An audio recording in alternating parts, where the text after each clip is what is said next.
Olá pessoal, então continuando aí a nossa série de vídeos de problemas resolvidos do curso de Física Geral 2, vamos resolver esse problema aqui de uma pessoa com uma escada apoiada numa parede. Então aqui no caso nós temos um homem de 80 quilogramas que está em um quarto de uma escada de 10 metros, ou seja, ele está a uma altura aqui, na verdade na altura não, ao longo do comprimento da escada ele subiu, deslocou uma distância de 2,5 metros, certo?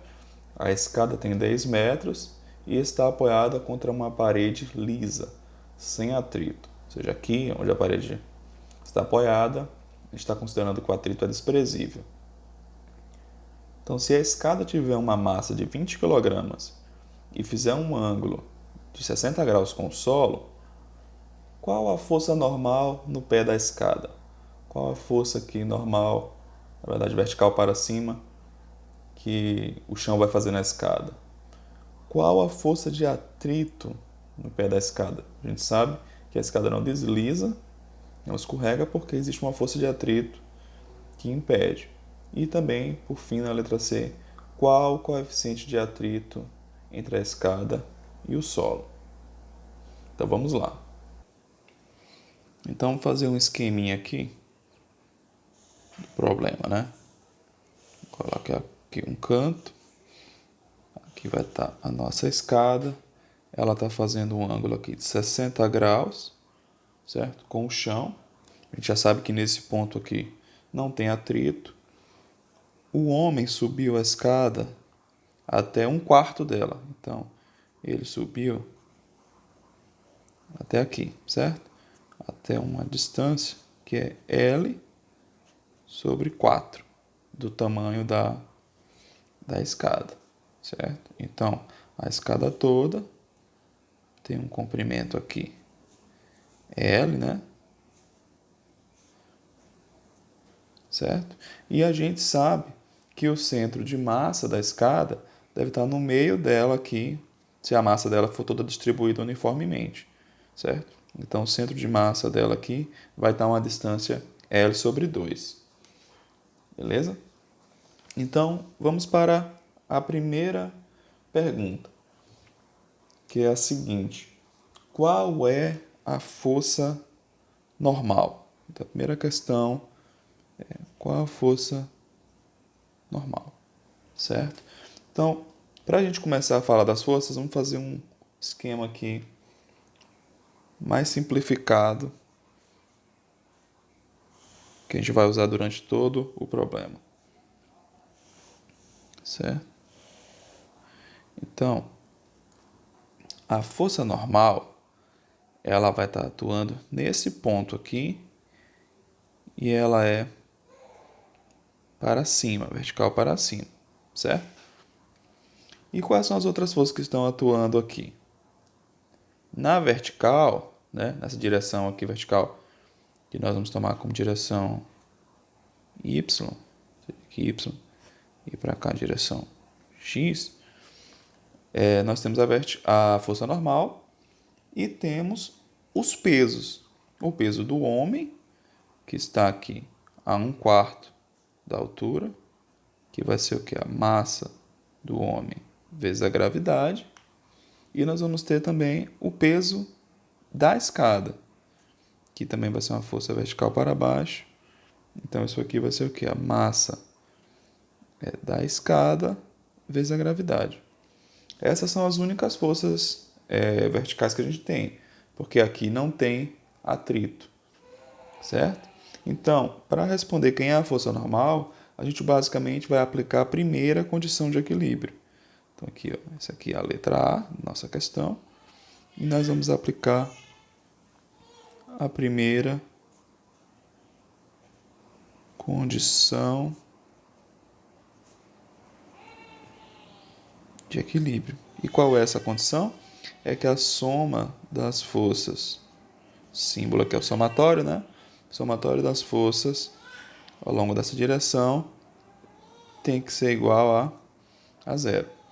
Então, se a gente assumir um sistema de referência assim, significa que na direção y, para cima é o sentido positivo e para baixo é o sentido negativo.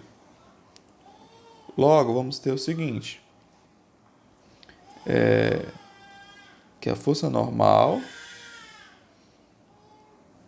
menos a massa do homem vezes a gravidade, que é o peso do homem, né? Vertical para baixo, menos a massa da escada, de escada, vezes a gravidade, isso é igual a zero. Então, arrumando aqui as coisas, nós temos que a força normal vai ser igual ao quê? Ó? Passando essas coisas para o outro lado, né? E colocando a gravidade em evidência, teremos gravidade igual a massa do homem. Gravidade vezes massa do homem, mais massa da escada.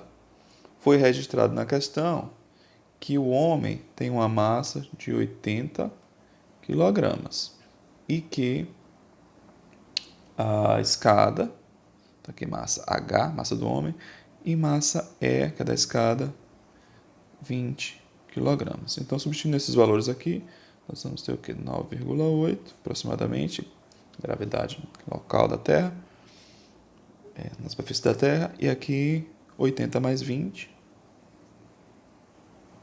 Logo, nós temos que a normal é 980 newtons, certo?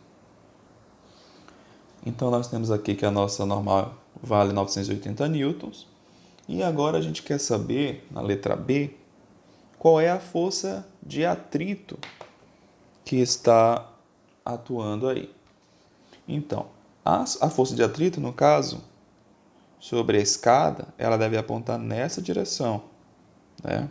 Quem sabe que a escada tende a escorregar para cá. O pé da escada tende a correr para cá. Então, essa força de atrito, impedindo que a escada escorregue, aponta para cá, certo? Nosso FAT. E a escada se apoia aqui, certo? Então, a gente disse que na direção vertical, ou seja, direção Y, não tinha nenhuma força. Porém, na direção horizontal, a gente sabe que a parede responde à força, à pressão feita pela escada na parede, né? Fazendo uma força contrária, que eu vou chamar aqui de força F1, certo? Então, ao longo da direção horizontal, na direção X, nós temos essas duas forças, o FAT e a força F1. Mas eu estou particularmente interessado em saber quem é a força de atrito. Nesse caso, para a gente resolver esse problema, como a gente não sabe quanto é essa força, e o FAT ele é o μ vezes a normal, mas eu ainda não conheço o coeficiente de atrito, eu vou usar a segunda condição de equilíbrio para calcular essa força de atrito. Então, bora lá. Nós temos aqui o seguinte, que de acordo com a segunda condição de equilíbrio,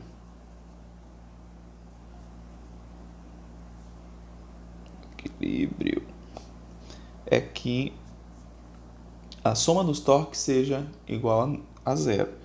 Então, nós vamos precisar somar todos os torques aí no plano XY e considerar que eles vão ser iguais a zero. Beleza? Porém, nós vamos usar o artifício aqui do braço de alavanca para poder calcular esses torques. Por quê? Olha, aqui nós podemos considerar assim. O ângulo de inclinação aqui ele é de 60 graus. E as forças que estão produzindo um efeito que pode ser de giro são as quais? Nós temos aqui a força F1, aqui a força de atrito, aqui nós temos a força normal e as forças peso do homem e da escada, certo? Quando a gente fala de torques, a gente assume a seguinte referência. Os torques que têm esse sentido de giro, nós assumimos como um torque positivo. Os torques que têm esse sentido que a gente chama de horário, né? Aqui o horário e anti-horário. O anti-horário positivo, horário negativo. Só que a gente vai usar aqui o recurso do braço de alavanca, que é o seguinte, vamos assumir que esse aqui é o nosso ponto de giro, certo? Então, nós vamos ver a distância de cada força, né? Vou passar uma linha tracejada aqui, tá bem ruim, mas vou melhorar, em relação ao ponto de giro. Então, a distância da força F1 ao eixo de giro é essa distância aqui, ó, certo? Daqui para lá. Como aqui tem um ângulo de 60 graus, e a gente sabe que aqui é o comprimento L, né? Essa distância aqui toda é o comprimento L da escada. Esse lado aqui vai ser L vezes seno de 60, certo? Então, essa força vai estar fazendo um braço de alavanca com uma distância de L vezes seno de 60 em relação à origem. Essas outras forças, peso, elas vão estar sendo projetadas aqui, ó, certo? A primeira está a uma distância L sobre 4. O desenho não está muito proporcional, mas a gente lembra do nosso desenho inicial, né? Aqui, ó, o peso do homem, então a distância é L sobre 4. E essa outra aqui, L sobre 2. Certo? Então, quando a gente projetar aqui embaixo essas distâncias, o que é que a gente tem? Que essa força aqui vai estar, a força peso do homem vai estar atuando aqui, ó, a uma distância L sobre 4, que é essa hipotenusa aqui, certo? Vezes o cosseno de 60. Por que cosseno? Porque aqui é o nosso cateto adjacente, certo?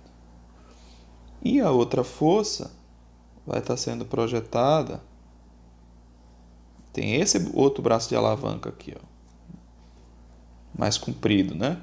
A gente tinha um L sobre 2, que é essa distância daqui para cá, certo? Só que isso aqui agora projetado nesse eixo aqui, a gente vê que isso aqui vai ser L2 vezes cosseno de 60. Beleza? E as outras forças, professor? A força de atrito e a força normal. Essas forças aqui, elas estão exatamente sobre o ponto de giro, certo? O ponto que a gente assumiu como giro, porque a gente pode assumir aqui que a escada pode girar assim, ó, para cá, certo? As forças que provocam o giro para cá, que no caso é F1, positivo, e as forças que provocam o giro da escada tentam, né, pelo menos, ela está em equilíbrio, girar para esse outro sentido, que a gente toma o sinal de negativo. Então, vamos lá. Vamos agora somar os torques. Então, vai ficar, ó, F1 vezes L seno de 60, certo? Tomamos ele como positivo. Essa força faz giro para cá. Menos. Vamos começar por essas aqui. Vai ficar massa. Essa aqui é a massa do homem, né? Massa do homem vezes gravidade, que é o peso, vezes a distância. A distância, que é o braço de alavanca. L sobre 4 vezes cosseno de 60. Continuar aqui embaixo. Menos massa da escada vezes gravidade, ou seja, o peso da escada, vezes a distância do braço de alavanca. L sobre 2 vezes cosseno de 60. Tudo isso aqui tem que ser igual a 0, certo? Então, a gente sabe que o L, que é o comprimento da escada, ele vale 10 metros. Então, vamos começar a resolver isso aqui. Nós vamos encontrar os seguintes valores. Vamos encontrar aqui.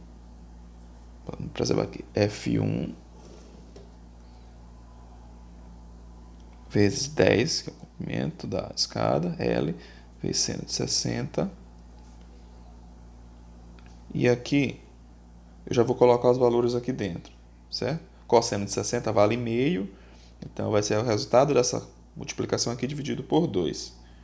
Então aqui vai ficar 20 vezes 9,8, vezes 10 dividido por 4, que vai dar 2,5, e tudo isso vezes cosseno de 60, que é meio. Então eu encontro aqui o valor, já calculei, dá 490, certo? E aqui da mesma forma, a massa da escada, que é 20, na verdade a massa do homem aqui é 80, né? E aqui a massa da escada é 20. 20 vezes 9,8 vezes